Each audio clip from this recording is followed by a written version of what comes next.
I know a lot of you, especially in the West, are worried what's happening with your country, and I'm here, living in the US, wondering if the empire is at its last foot. And that worries me. I'm just going to be real with you. And here we go. There's a Nobel Prize winner who has talked about why nations fail. This one's called the 2024 Nobel Prize in Economics Explained. Economics Explained, obviously, and let's hear what they have to say, because I think we're all tired and we don't like the uncertainty, and we'd like to come back to what you'd call a normal life, which everyone promises in politics, but never happens. So let's go. Let's hear it.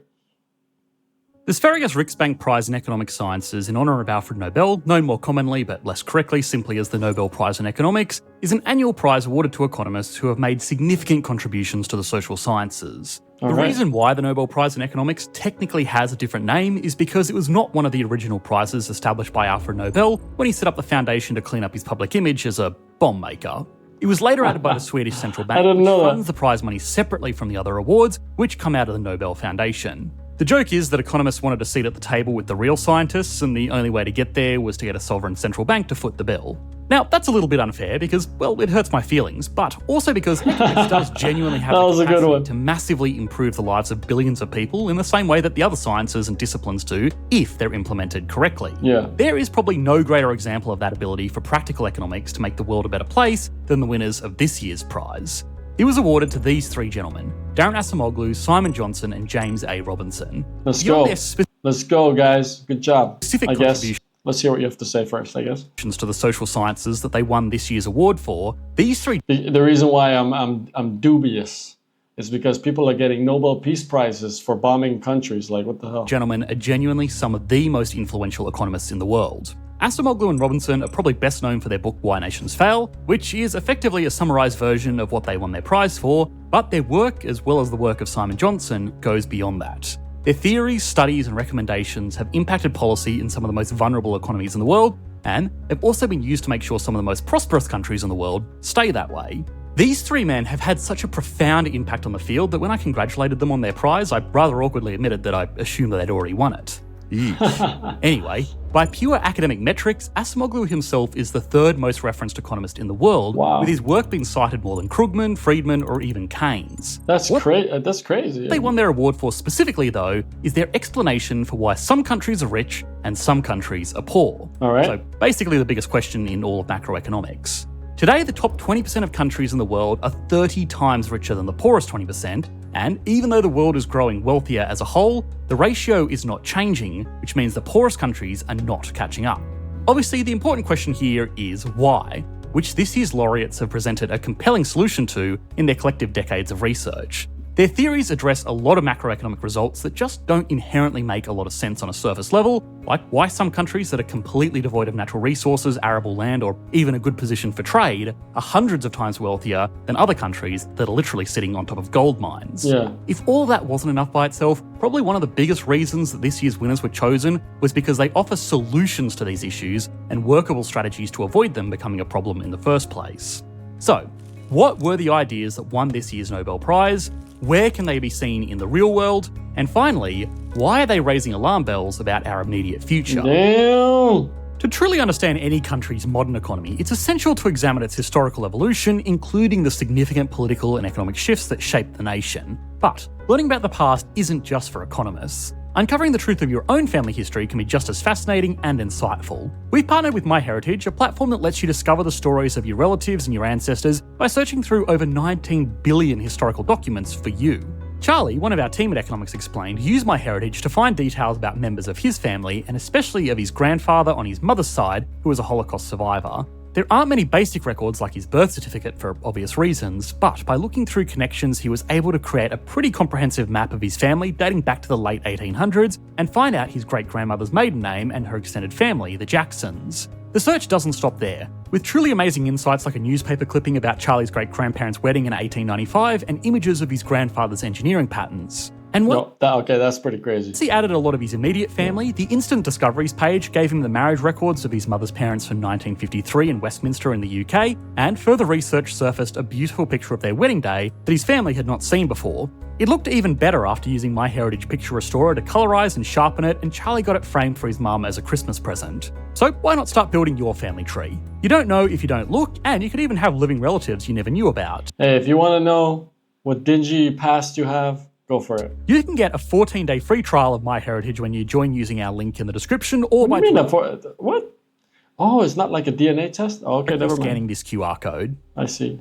When looking at a list of national economies, it can be hard to determine some kind of common characteristic between wealthy countries and poor countries. Places like Venezuela, which are sitting on top of enough oil to make their residents generationally wealthy, are poor, while Ireland, a country with very few natural resources, has a GDP per capita almost 25 times greater. Similarly, landlocked countries are largely some of the poorest nations in the world because of restricted global trade via ocean shipping, which kind of makes sense. Except for the fact that a few landlocked countries are some of the richest places in the world, with Switzerland, Luxembourg and Liechtenstein being particular standouts. Finding a common trait that determines economic success or failure seemed pretty elusive until this year's winners suggested that it wasn't natural resources, geographic position, population sizes, or anything like that which separated wealthy nations from poor nations. It was instead, almost universally, the stability and reliability of those countries' institutions. My God. I just watched a video from Economics Explained. It's actually this one. The anatomy of a failed economy. And the one thing was also talking about instability being a massive issue, which makes complete sense, right? If you're in a country, you want to invest in the country, but you feel like the country has no future or it's going to go down a dark path, well, of course you're not going to be as motivated to do anything serious, right? It's so amazing that they've gotten to this point and can prove it probably by a lot of numbers, statistics, whatever they have. But it's also just this form of common sense, right?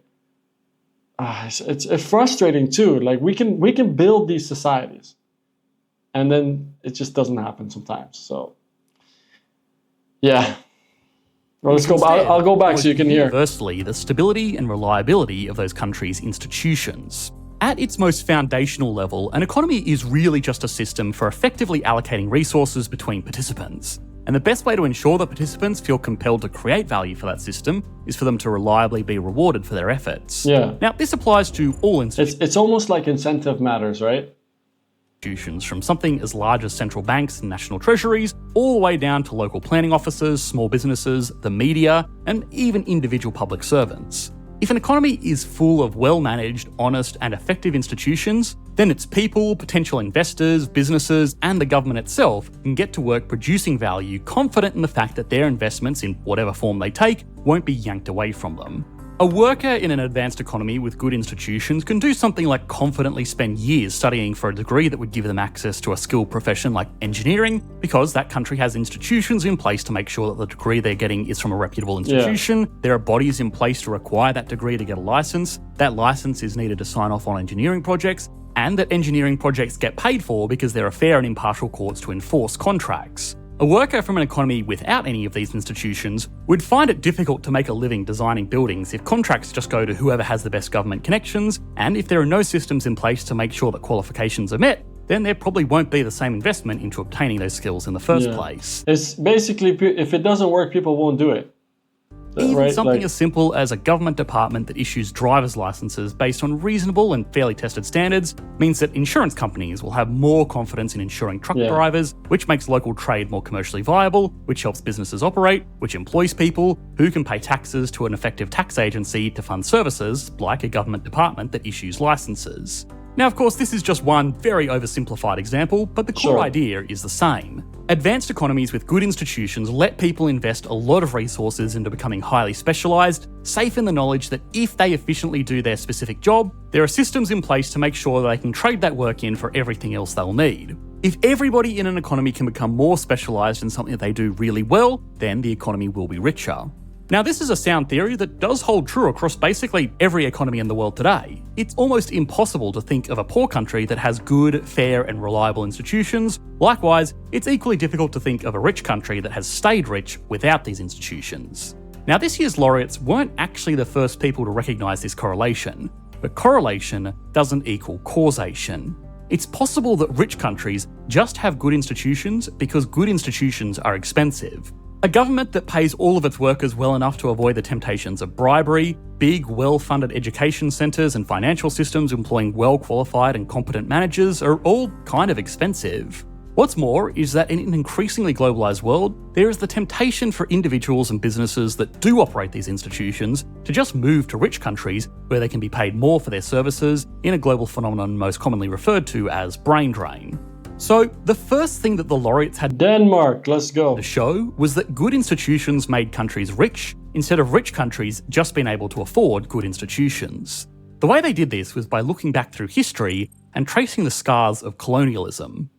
In their research of economic history, the laureates found interesting patterns amongst former colonial regions. The regions that were the richest before colonialism were the poorest after colonialism. All other things being equal, this shouldn't be the case because wealth before modern economic systems was primarily determined by how arable the land was and if it had natural resources. Not too dissimilar to the assumptions of today.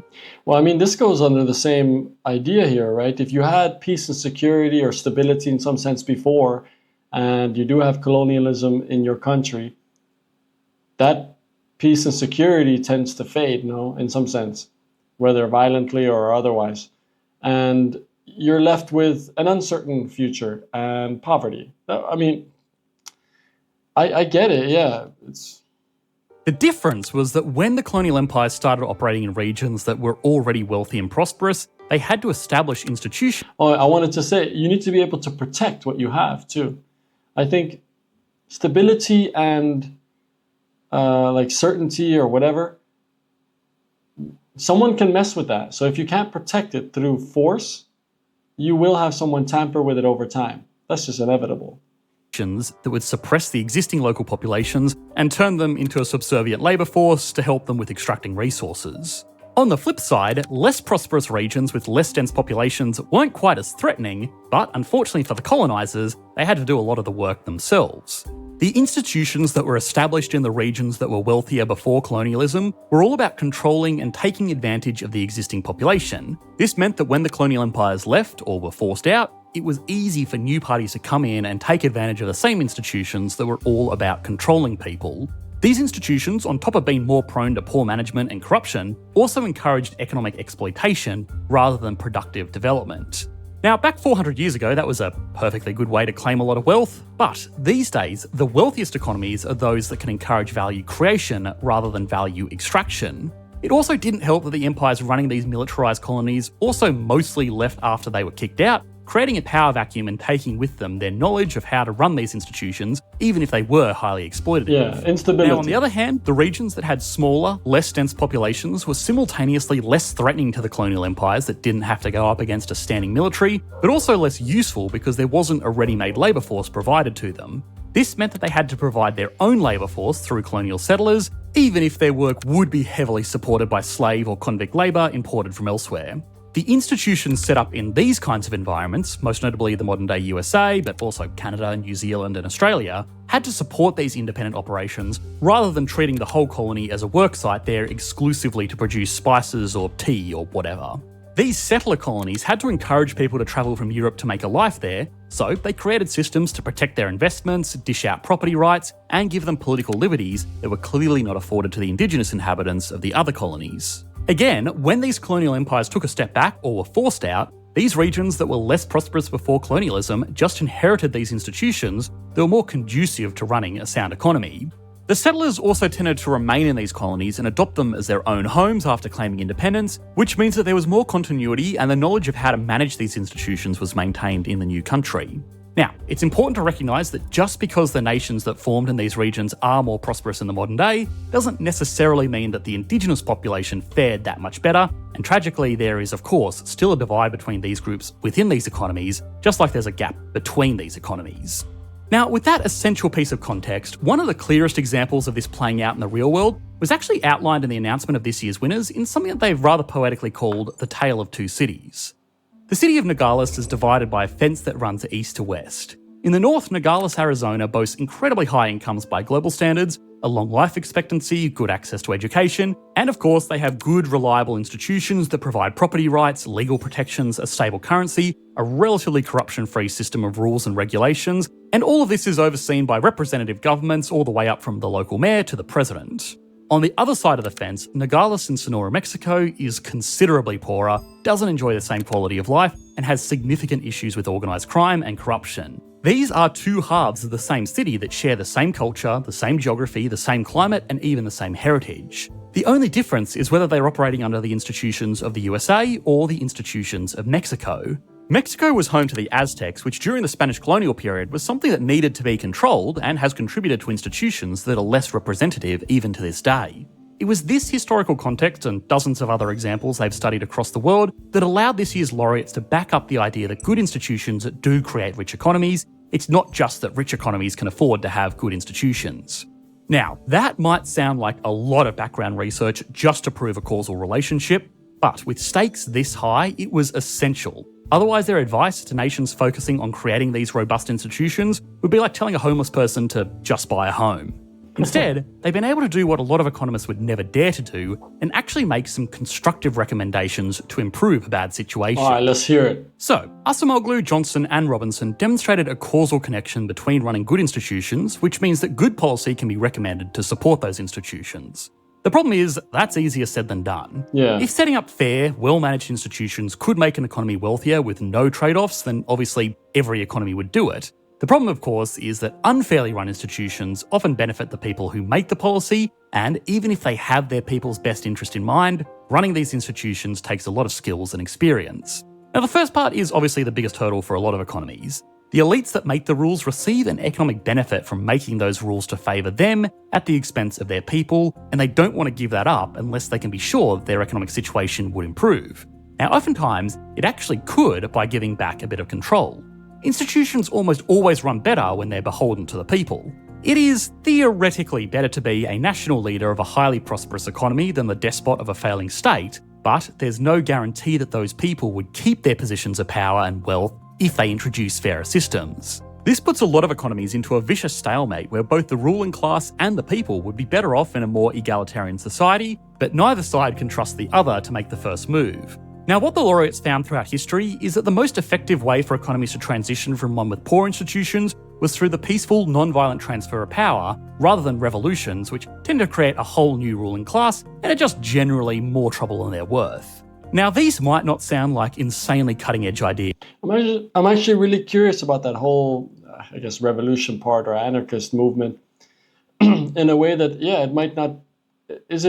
For how long is it a bad thing in some sense? Does it actually... Okay, let me put it this way. If a country is so corrupt and the only way to overthrow it is through violence, is it then the right thing to do? Or is it still better to let it run out and then the people in power end up changing to the right people, as you could say?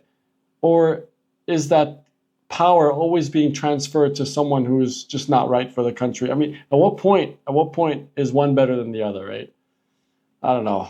It's a difficult one for me. But it's important. Because sometimes I just look at it, I'm like, well, every time someone new is elected, it's just some idiot. And are you supposed to just wipe everything out and do it again? What are you supposed to do? It feels like one of them is just, it works just because time ends up killing the ideology more so than anything. Maybe I'm thinking too simply about it, obviously. If you know more about it, please let me know in the comments. Important to remember that this prize was awarded for work done over decades, empirically showing that fairer and better managed institutions were not only one of the causes of economic success, but probably the biggest cause was huge. And before the work of these men, there was no clear consensus on the economic value of a democracy with checks and balances versus something like a benevolent dictatorship. Now, obviously, it's incredibly hard to distill the work of literal Nobel Prize winning research into a concise video, but if you want more details, I can wholeheartedly recommend their book Why Nations Fail. It goes into fascinating historical case studies in a style not too dissimilar to the way that we do on this channel, but instead of some random guy on the internet, it's written by 2 Nobel Prize winning economists. We were also lucky enough to speak with Professor Acemoglu earlier this year, and he set the record straight on exactly what has been holding Africa back from the economic success that it's capable of. You should be able to click to that video on your screen now, or... This guy knows how to clickbait me, man. If you want to listen to our full interview with him, it's available on Spotify and most other streaming services. All right. Let's see what people have to say about this one, okay? Because we're always learning. I keep seeing comments like, this seems obvious, or this... Oh, he stabbed me right in the face, right? The first comment I read is exactly me. When the video itself explained why this is groundbreaking, correlation does not imply causation, not to mention that many other people claim other things, i.e. geography, racial supremacy, and stuff like that. These guys won the Nobel Prize because they gathered data to demonstrate causation, definitely show that trust in institutions is what leads to good economics. Well, I did agree that I need to defend myself here, okay? before I look like an idiot. I was saying that it's really good that they came to the conclusion with whatever statistics or whatever measurements they have. It's amazing because there's less to doubt now. Or, of course, you can always bring counter arguments, but this is good. This is good. So basically, game theory. Yeah, I was thinking that, man. So basically, game theory, where both sides play fair, produce the richest economies. Well, that's not well. Game theory for me, the best one is be kind, forgiving, but not a pushover. This is how I want to live my life personally. Game theory, you should look it up, man. Be kind, forgiving, but not a pushover. You know why they say nice guys always finish last? That's because they're kind, forgiving, and pushovers. That's why. You need to say, no, that's enough sometimes. And that goes for anything. That goes for anything. I love this. This is a great one. And because he slaughtered me here as well, he deserves a like. And so does this whole video. I mean, come on. Come on, right? I read the book a few months ago, a nice summary, but everyone should read the book, to be honest. One important aspect you didn't mention is creative destruction. Oh, let's hear it. The fact that innovation often comes at the expense of incumbents, so countries ruled by small minorities stifle innovation or adoption of new technology, which leads to wealth creation in order to stay in power. What I find interesting is you can apply this to your own life as well. Generally, humans are resistant to change or adoption of new ideas or ways of thinking. Once we know what we know, we avoid learning new skills and adopting new ideas that would creatively destroy our existing paradigm that would otherwise lead to greater success. I guess generally it's just good to maintain curiosity and keep an open mind. This is a great addition here, for sure, for sure. You could almost attack U.S. healthcare with this. No one wants to change it because basically it makes a lot of money for whoever is offering it, right? And it's just the way things are. It's just the way things are, you know. In the book Why Nations Fail, authors also question effectiveness of IMF contributions to struggling countries.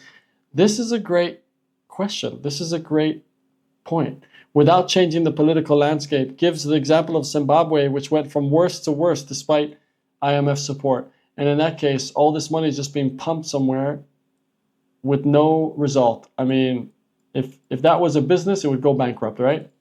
So, no good. Fun fact, Professor Robinson had a particular fondness for my home country of Colombia, and he's a regular guest professor at my university, University of Los Andes in Bogota. I had the privilege to assist a couple of classes with him and got so invested in his theory, so much that I went and bought his book and loved every page of it. And because of that, I got really interested in economics, and that way I found your channel. That's awesome, man. That's a nice, wholesome story. I wonder why he is interested in Colombia.